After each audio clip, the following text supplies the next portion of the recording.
Imagina esto, año 1984, mientras el mundo está atrapado en tensiones políticas entre el capitalismo y el comunismo.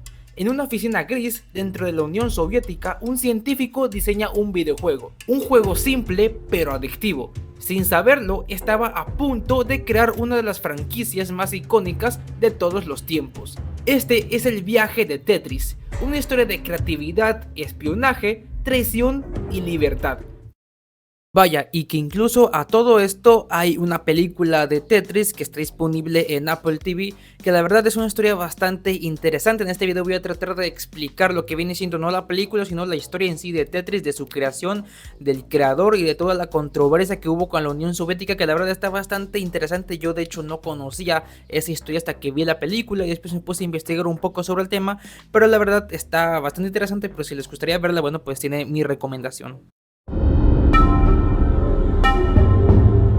Alexei Pajitnov no era un desarrollador de videojuegos profesional. Trabajaba en el Centro de Computación Dornitsin de la Academia de Ciencias de Moscú, desarrollando programas de reconocimiento de voz e inteligencia artificial. En sus ratos libres le fascinaban los rompecabezas lógicos, y un día, en 1984, tuvo una idea que cambiaría el mundo. Inspirado por un juego de mesa llamado Pentaminos, Alexei se preguntó: ¿qué pasaría si creara una versión digital de esto? Redujo las piezas a bloques de 4 cuadros y lo llamó Tetrominos. Así nació Tetris, un juego donde los bloques caen y deben acomodarse para formar líneas completas.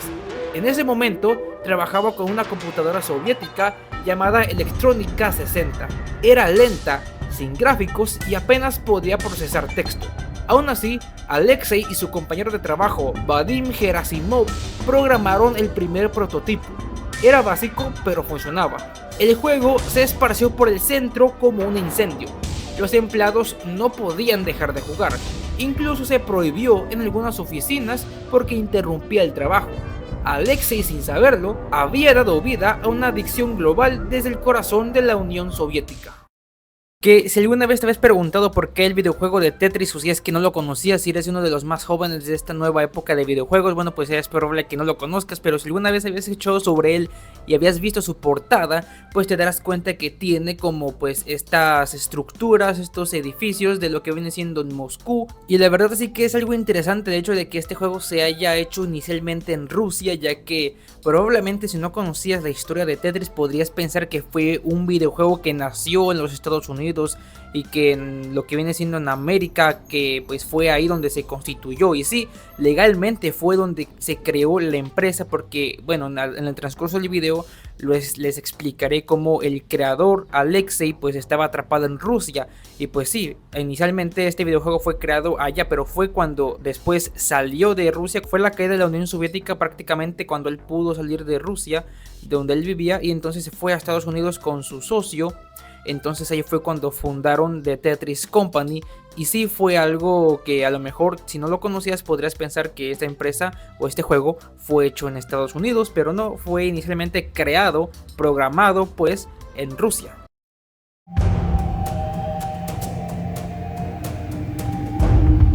El siguiente paso en esta historia fue inesperado. Dmitry Pavlovsky y Vadim Gerasimov ayudaron a adaptar el juego a computadoras IBM PC, lo que permitió su circulación fuera de Moscú. Una copia llegó a Budapest, Hungría, y fue allí donde un empresario británico llamado Robert Stein lo descubrió. Robert trabajaba para Andromeda Software, una compañía que distribuía software en Europa. Jugó Tetris una vez y quedó enganchado. Vio potencial inmediato, pero había un problema: no había un dueño claro de los derechos. Así que Stein hizo lo que cualquier empresario ambicioso haría: envió un fax a la Unión Soviética solicitando la licencia. Como no hubo una respuesta clara, interpretó eso como un sí implícito y empezó a vender los derechos del juego a empresas como Mirrorsoft en Reino Unido y Spectrum Holobyte en Estados Unidos. Todo esto sin tener un contrato real. Aquí el caos empezó. Múltiples empresas pensaban que tenían los derechos. Mientras tanto, en Moscú, Pajitnov ni siquiera sabía que su creación ya estaba siendo comercializada en Occidente. que de hecho en la película de Tetris sí que se menciona, bueno, pues hace referencia a todo lo que viene siendo lo que pasó en la historia, pero sí que es interesante ver en la película cómo el creador, bueno, no el creador, sino quien estaba encargando de hacer los negocios con este juego, quien estaba intentando crear una empresa a partir de este proyecto que desconocía quién era el creador y demás, pues al darse cuenta que al parecer él creía que tenía los derechos, pero después nadie los tenía, pues sí que pone en duda un poco pues la existencia de este juego y sobre la rentabilidad que pueda llegar a tener, ¿no? Porque en la película se narra cómo se da cuenta de esto y tiene que viajar hasta Rusia. Bueno, no voy a darles tanto spoilers por si es que les gustaría verla, pero sí que se narra cómo nadie tenía los derechos y al parecer se estaban robando. Aunque solamente, bueno, en la película sí que solamente se narra que tenían los derechos para distribuirlos a través de las computadoras, pero pues lo que viene siendo el protagonista y también en la historia real de Tetris pues se quería comercializar en demás plataformas, ¿no? Como lo que viene siendo la Nintendo, como ya lo explicaré más adelante en el video, y también en otras plataformas como Arcade y creo que bueno ya lo que viene siendo computadores pues ya la tenían, pero en sí no tenían los derechos para las demás plataformas, solamente para PC. En 1986, Tetris ya era un éxito clandestino en Europa y Estados Unidos, pero el gobierno soviético se enteró de que un producto suyo estaba siendo vendido sin autorización, y recordemos, en la Unión Soviética, todo lo que se creaba dentro de una institución del Estado pertenecía al Estado.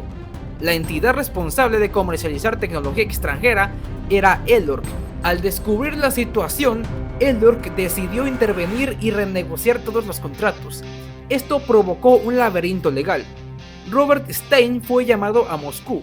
Allí, en medio de una burocracia implacable, trató de formalizar los acuerdos que ya había hecho. Pero ELORC no iba a dejar escapar algo tan valioso sin control. Mientras tanto, las empresas que habían recibido licencias empezaron a vender versiones de Tetris para diferentes plataformas: PC, Macintosh, consolas, todas con bases legables endebles. Las licencias se sobreponían unas a otras. El juego ya había salido del control de sus creadores, y fue entonces cuando entró en escena Nintendo. Que en esta historia Nintendo pues fue una de las piezas clave para que Tetris fuera un éxito, ¿no? A día de hoy incluso yo creía que pues Tetris solamente se podía jugar pues en plataformas o en estas consolas de antes, ¿no? Pero al parecer también pues se ha evolucionado como debe de ser y como lo han querido, y también está disponible en la Play Store, en la App Store, y pues puedes descargarlo y puedes jugarlo, ¿no? Pero sí, en la historia de este juego, Nintendo fue cuando sacó su consola del Game Boy e incluyó Tetris como juego principal, ¿no? Como cuando promocionan una nueva plataforma, una nueva consola y sacan juegos exclusivos, bueno, pues salió como portada principal, ¿no?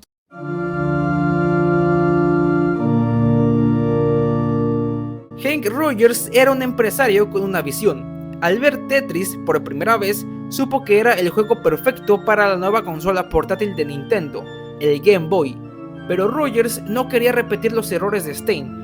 Decidió viajar a Moscú en 1989 en plena Guerra Fría para hablar directamente con ELORC. Fue una misión arriesgada. Rusia no era un lugar fácil para hacer negocios, y menos si eras extranjero.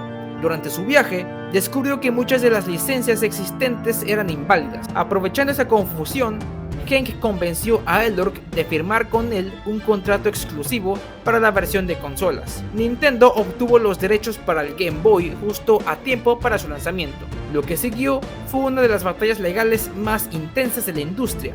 Atari, que también había comprado derechos dudosos, intentó bloquear el lanzamiento, pero ya era demasiado tarde.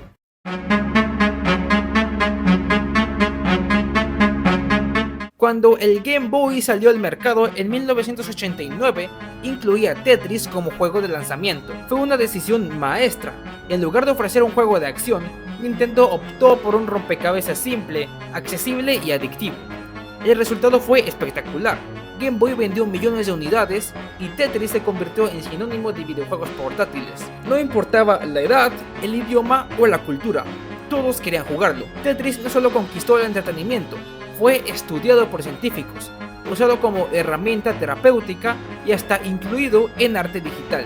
Su música, inspirada en una canción folclórica rusa, se convirtió en uno de los temas más reconocibles del mundo.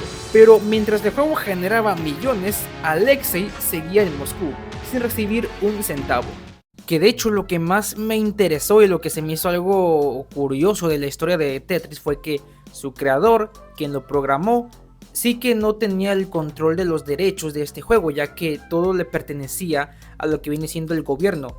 Pero lo que sea más interesante, y bueno, serán leyes de lo que viene siendo en ese tiempo, en esa parte del mundo, pues al creador no le pertenecía nada de este juego, ningún tipo de propiedad intelectual tenía o industrial tenía sobre este juego, entonces no estaba recibiendo ningún tipo de ganancia. A pesar de que este juego estaba siendo comercializado de manera ilegal, tiene sentido que pues no estuviera recibiendo nada, aunque fuera en Estados Unidos una persona que crea un videojuego y se es comercializado en otra parte del mundo de manera ilegal, pues evidentemente no va a haber compensación, aunque esté registrado en una oficina de patentes y marcas. Pero de igual manera, aunque ya estaba dado de alta lo que viene siendo para las plataformas de PC, pues no estaba tampoco recibiendo nada de beneficios.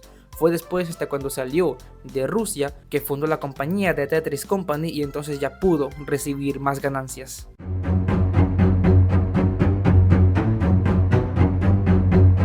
No fue sino hasta la caída de la Unión Soviética que Alexei pudo emigrar a Estados Unidos. En 1996, junto a Hank Rogers, fundó The Tetris Company. Finalmente, recuperó los derechos de su creación. Desde entonces, Alexei ha sido parte activa en la evolución de Tetris, supervisando adaptaciones modernas, colaborando con estudios y asegurándose de que su legado se mantenga intacto. Y pues bueno, aquí tienen la historia de Tetris, algo que yo en lo personal desconocía hasta el momento que vi la película, y cuando me puse a investigar para este video la verdad se me hizo algo bastante interesante. Así que en conclusión, si quieren ver la película se las recomiendo, está disponible en Apple TV, y la verdad, bueno, disfruté mucho hacer este video, desconocía sobre la historia de Tetris.